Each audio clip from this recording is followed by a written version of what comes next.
Welcome everyone to another episode of the Global CTE podcast, where we find amazing rock stars in CTE who are really doing the work to share best practices. It's our goal to wrap a blanket of goodwill around the CTE community and try to share these things to help prepare our students for success in the global marketplace.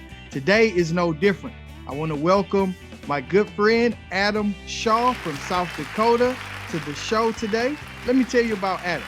Adam is the high school principal at Madison High School in South Dakota, a school that truly is doing an outstanding job at giving students hands-on CTE experiences that give them early exposure to high-need jobs and careers of the future. In his previous roles, he has served as City Commissioner of Madison, South Dakota, and Superintendent of Marion School District.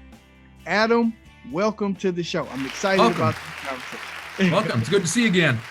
Yes, sir. Yes, sir. So just quick backstory here. Adam and I met not too long ago at the South Dakota Summer CTE Conference. Salute to all my good friends in South Dakota, and he and I just connected. I think we were at the coffee truck. We were, yep.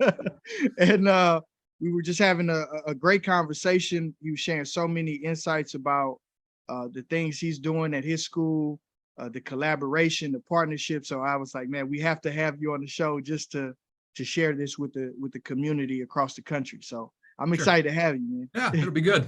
I'm looking forward to it. So let's jump right into it.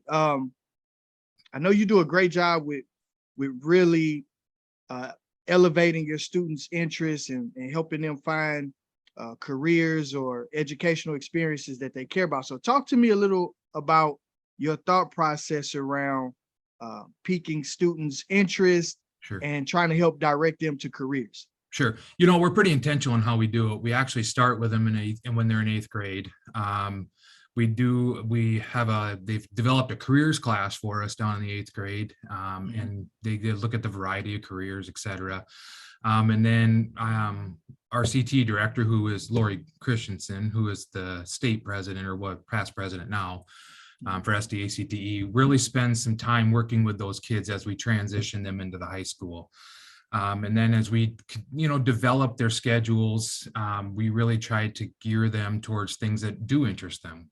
We have a variety of CTE offerings in the high school here.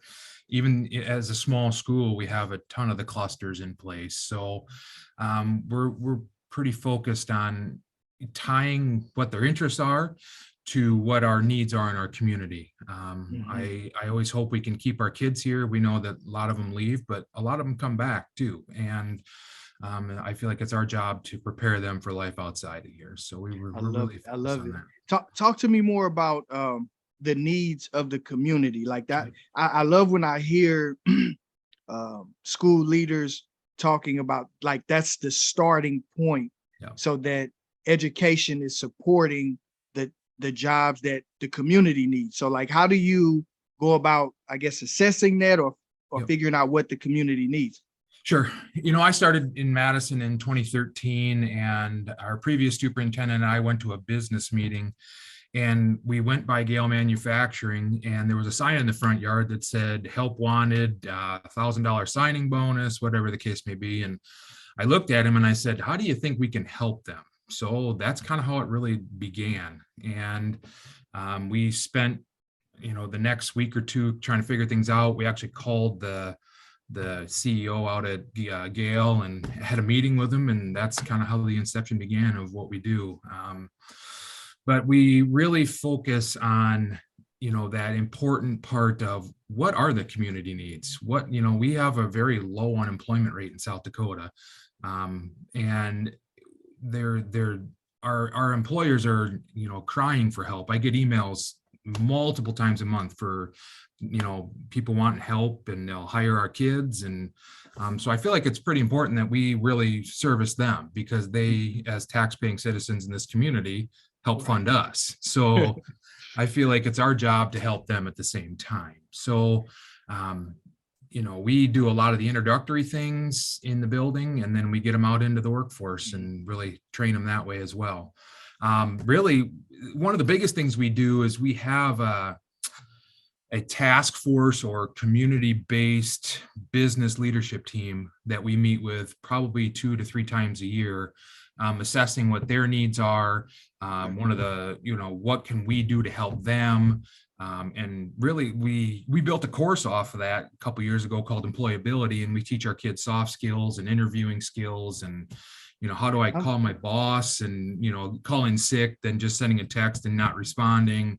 So we really focused on some of their main needs. Let's stay there for a second, Adam, because I didn't think we would go into the soft skills in there, but like, so what were some insights that you heard from the business community to make you think that we need to better prepare? Like, how can we get this soft skill thing going sooner? Yeah, I think they were pulling their hair out. And, kids communicate very differently than you and I probably communicate. We didn't have the handheld technology in the world at our hands when we were kids, and they do.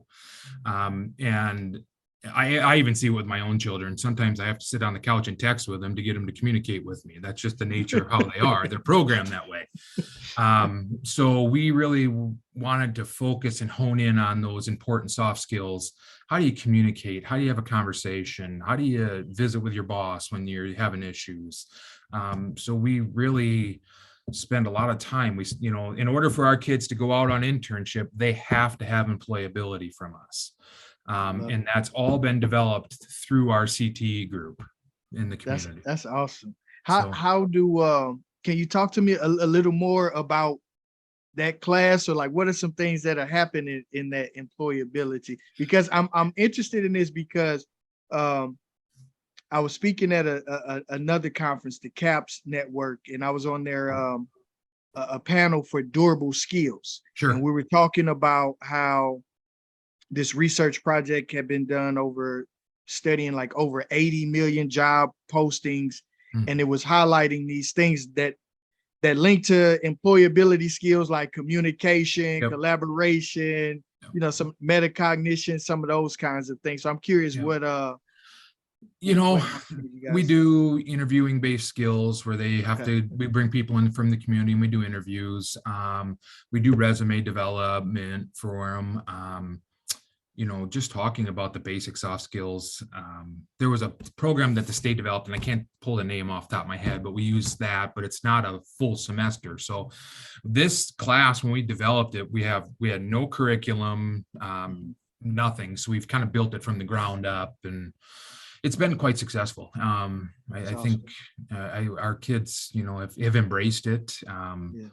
It takes kids outside the box. I think that's what's important. Especially the digital natives. I've seen things. Was it a teacher? Someone told me they were like, a kid sent them an email like with their first name in it, like hey Adam, and it's like, hey man, you're a sophomore. You should say Mr. Shaw. Yeah. We get that. Like Adam, it's like, no, that's not right. That's how they operate though, and I think we still need to embrace. I feel like we truly need to embrace how they think as well. I think it's very important that we have to instill good character and good values in kids, but we also need to understand where they come from as well.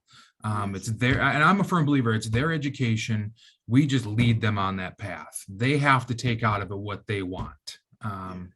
We've been very fortunate and very successful, and I feel like our kids really do care about their education and really do care about where they're heading in life.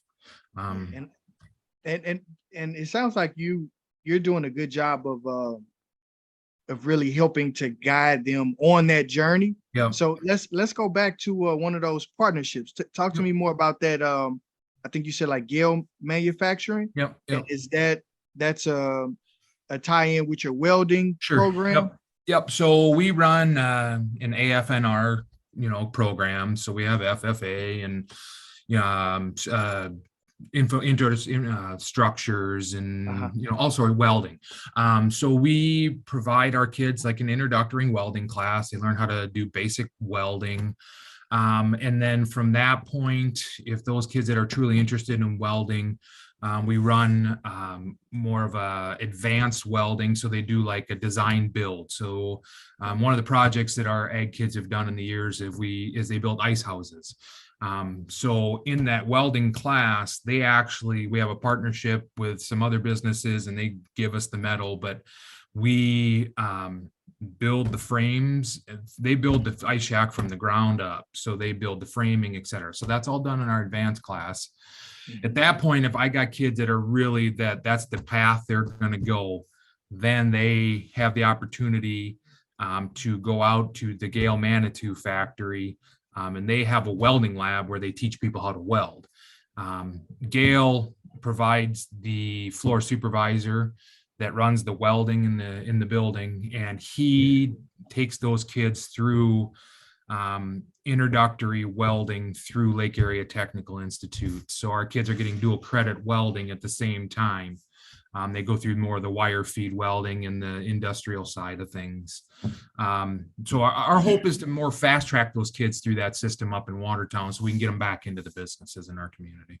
Man, that's awesome. And then those kids, because they're there at the facility, it's a high likelihood that they could be offered jobs. Yep, could.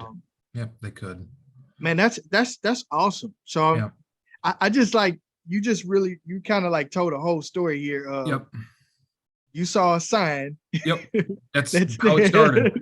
Yep. We're hiring. Yep. And then because I think some people get caught up in, well, how do we establish these partnerships? Yeah. And it's one thing, yes, to wait for the inbound, but also if you know what you have at your school and what you're trying to do to best prepare these kids, it is the reaching out.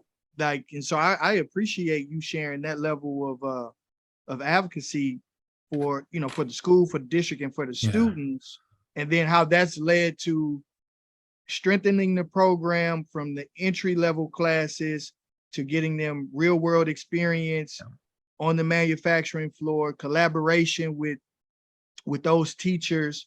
And then they also talk to me about the dual credit part. So then there's Yep. So we have a dual credit component as well. And it's in multiple things that we do. The welding is just one example.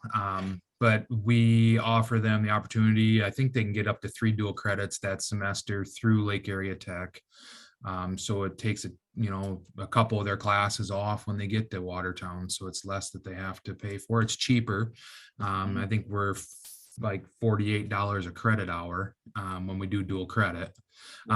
Here's the biggest piece I think that's been unique is when we started this, we wrote a grant in 2013-14. The governor had put money out to strengthen CTE programs. He was pretty passionate about CTE.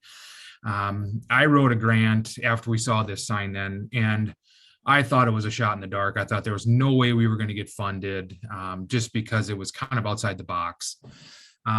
I did get a phone call late in December that I needed to be in Pierre because we were going to be, some of it was going to be funded. So we drove out to Pierre to the Capitol and for a big announcement. And we were funded at $375,000 to enhance our CTE programs. A lot of money for us. And I honestly, when I developed the grant and the cost, et cetera, I seriously thought it was going to cost us a fair amount of money to develop the program.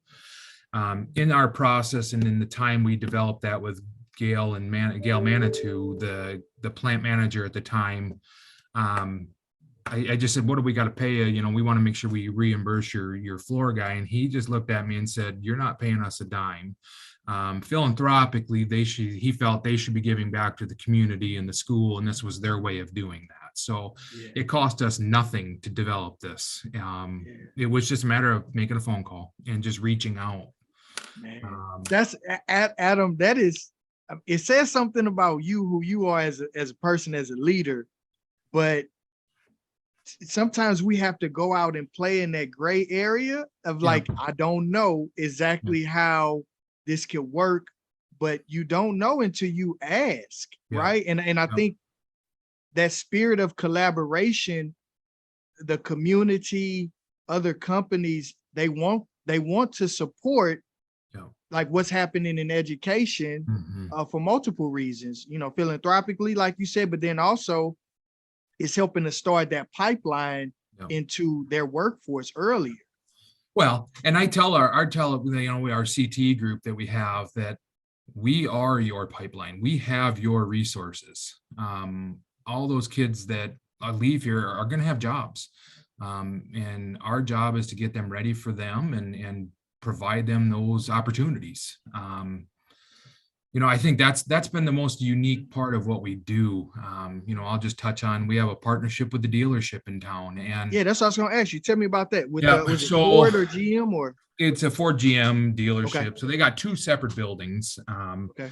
And one of the, pieces is, I happen to be friends with the guy that owns the business, but he and I got visiting one day, and he said, it costs him thousands of dollars to send his guys to be trained at mechanic schools, and they get them trained and they leave. And so his hope is to try and keep them around. So when we wrote that grant originally, I thought it was going to cost us all this money, and we had 12 months to get the money expended.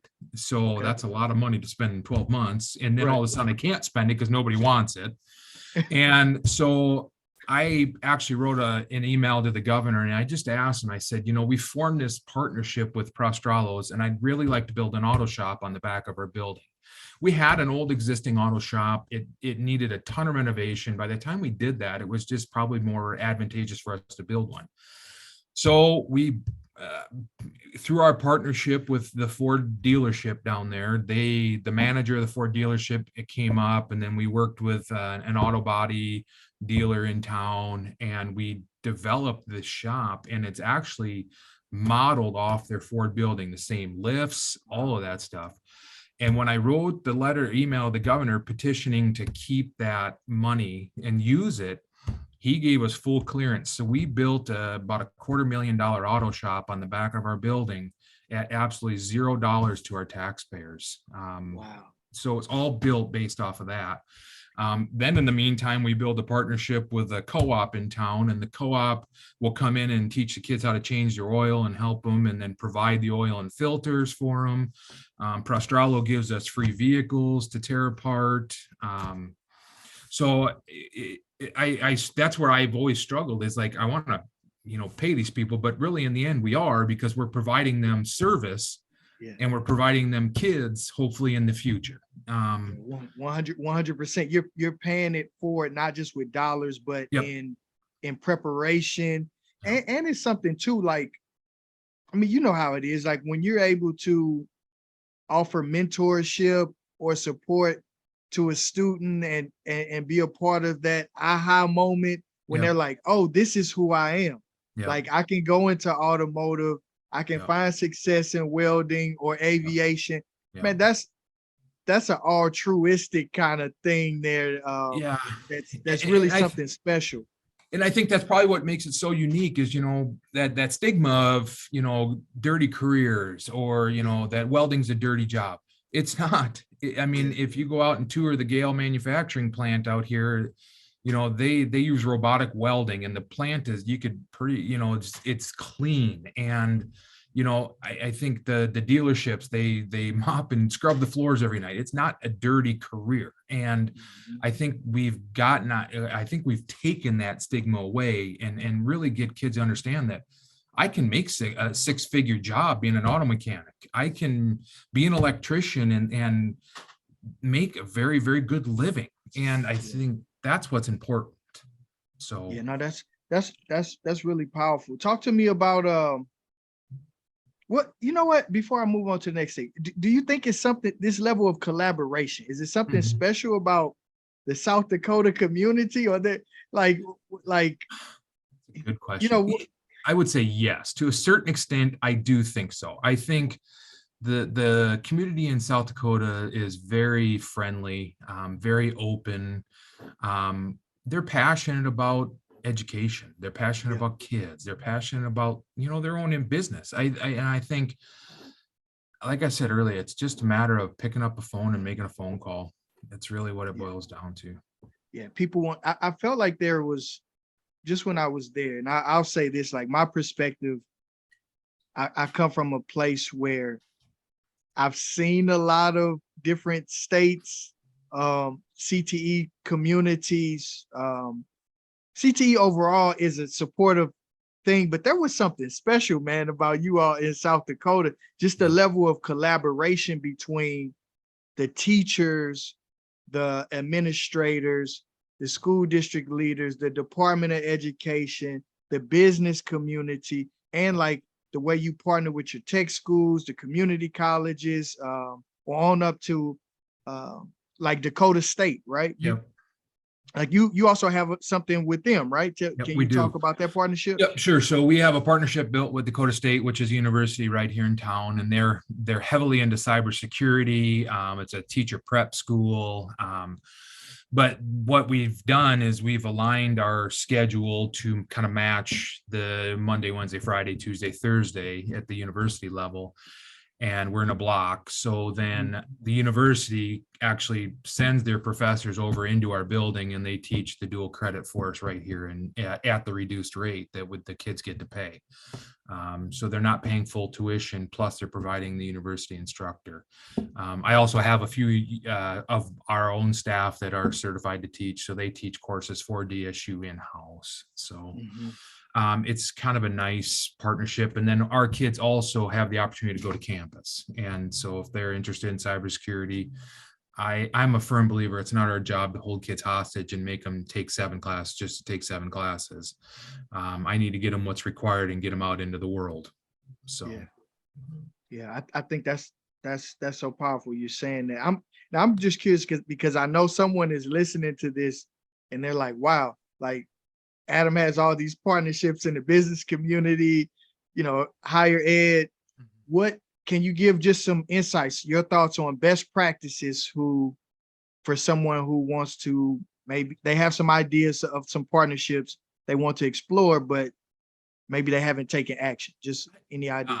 I'm going to come back to its communication, 100% communication. It's just a matter of, you have to go outside your box and you have to push the boundaries and you have to be comfortable pushing the boundaries. You got to have, I don't just go out and run around town and, without talking to the superintendent and keeping the board in the know. But we have good staff. I have passionate staff. They love CTE. They're very good at it. They're engaging. They're good with their programs. I'm not in the trenches with them.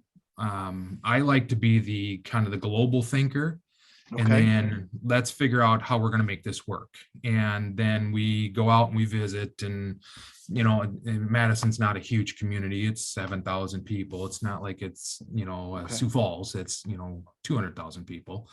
But even in that situation, it's just going out and testing the waters. And I think it's communicate with people. Just pick up the phone and call somebody. I was a little uneasy when we got started, just because you look at the insurance. What happens if a kid gets hurt? And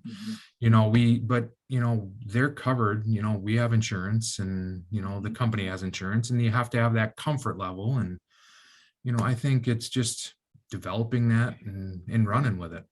Are you thinking?